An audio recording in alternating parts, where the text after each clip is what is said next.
Hello, guys, what's up, and welcome back to my book club. The book we have today, The Magic of Thinking Big. So, do you think big or not? So, this book is by David Shwartz, and I'm gonna share with you the biggest four ideas in this book that you're gonna like and you're gonna enjoy. So, this book is really, really helpful.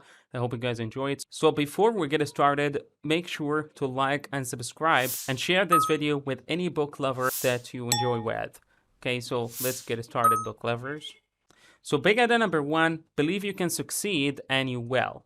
So, truly I tell you, says Jesus in the Sermon on the Mount, if you have faith and do not doubt, you can say to this mountain, go throw yourself into the sea, and it will be done. If you believe, you will receive whatever you ask.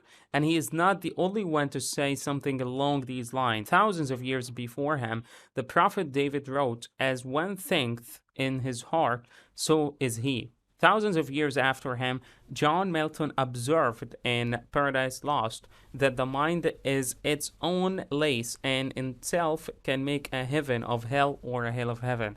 A few centuries after Milton, Ralph Waldo Emerson concurred, noting that great men are those who see that thoughts rule the world.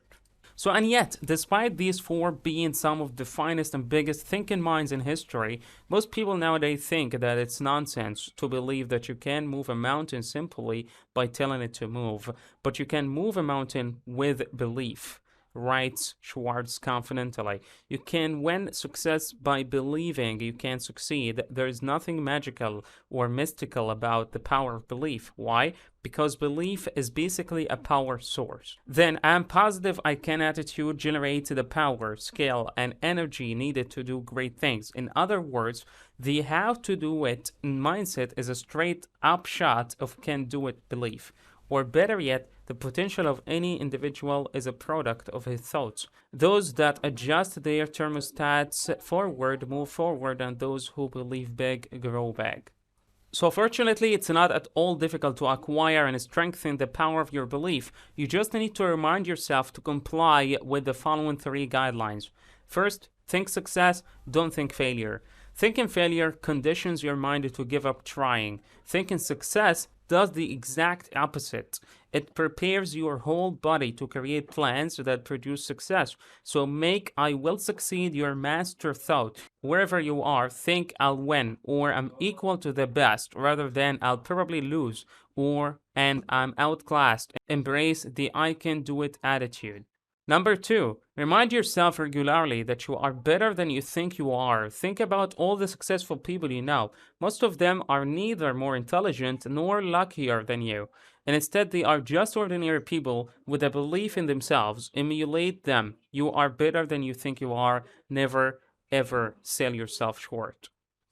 Number three, believe big. As they say, if you shoot for the stars, even if you miss, you'll land on the moon. The size of your success is determined by the size of your belief. Reiterates Schwartz. Think little goals and expect little achievements. Think big goals and win big success. Big idea number two, cure yourself of excuses, the failure disease. Where there is a will, there is a way. Where there is none, there are excuses. Beside the thinking small, they explain best the difference between the people who are going places and those who are barely capable of making ends meet. As a rule of thumb, the more successful the person, the less inclined they are to make excuses. Unsuccessful people, on the other hand, suffer from a mind-deadening thought disease called excusists. Now, excusist appears in a variety of forms, but the four most common and coincidentally worst types of this disease are health excusists, intelligence excusists, age excusists, and luck excusists. Let's see how you can protect yourself against all of them. So the best vaccine against the health excuses consists of the following four doses. Number one, refuse to talk about your health. Talking about your health is not only a bad habit, but a counterproductive one. It's like putting fertilizer on weeds. Stop doing that. Unsuccessful people crave sympathy, and successful people strive for victory. Number two, refuse to worry about your health. The only thing worse than chronic complainers is chronic worrywarts. Think about what you can do with all that energy you put into worrying about your health. start exercising some self control. Number three, be genuinely grateful that your health is as good as it is. And instead of complaining about not feeling good, be grateful for the health you already have. Remember the old saying, I felt sorry for myself because I had ragged shoes until I met a man who had no feet.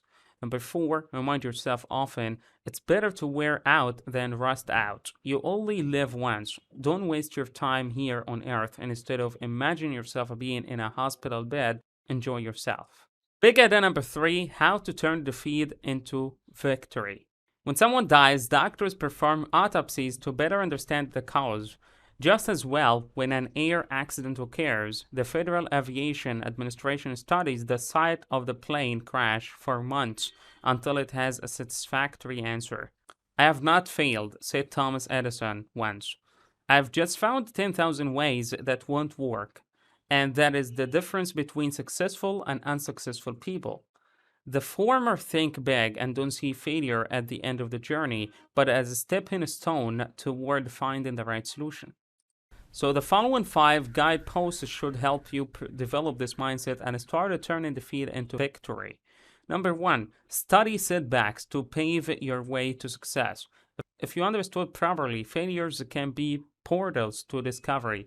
So try to learn from them. No defeat is final unless you believe it to be. Number two, have the courage to be your own constructive critic.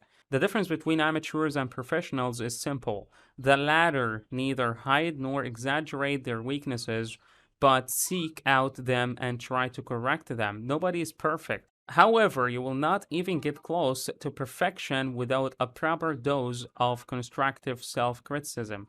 Number three, stop blaming luck. They don't say that luck is what happens when preparation means opportunity for nothing. So research each setback, find out what went wrong the last time, and improve your chances to succeed in the next one. Number four, blend persistence with experimentation. Experiment instead of fearing failures. Fear not trying. Constantly try new approaches. Number five, remember, there is a good side to every situation. Find it, no matter how difficult it is. This is what encouragement is made of. Last big idea, use goals to help you grow. Unless you have a lot of free time on your hands, it's not a smart idea to start a journey without knowing the destination first. Just as well, it's pointless to think big for the sake of it and strive to become successful without having a more specific goal to achieve. To set one, use the following success building principles to work. Number one, get a clear fix on where you want to go. Picture yourself 10 years from now. Strive to become that person. Number two, write out a 10-year plan. Don't leave things to chance. Put down on paper what you want to accomplish. Number three, surrender yourself to your desires. When you have a clear goal in mind, you can really enjoy both your work and your free time. Set goals not only to get things done, but to get more energy as well. Number four, let your major goal be your automatic pilot. Allow yourself to be absorbed by your major goal. If necessary, fake it until you make it. Number five, achieve your goal one step at a time. Remember, it's a marathon, not a sprint. There is no need to run. You just need to walk slowly and surely with pre-planned baby steps. Number six, build 30-day goals. Break down your long-term plans into month-by-month and day-by-day activities.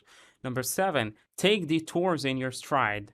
A detour doesn't mean surrendering the goal. It's just another route, a way of experimenting. Number eight, invest in yourself. Don't just purposelessly save money for the future. Purchase the things you need to achieve your goal now. Invest in your education and your skills. It will be worth it one day. And at the end, guys, I'm gonna leave you with this.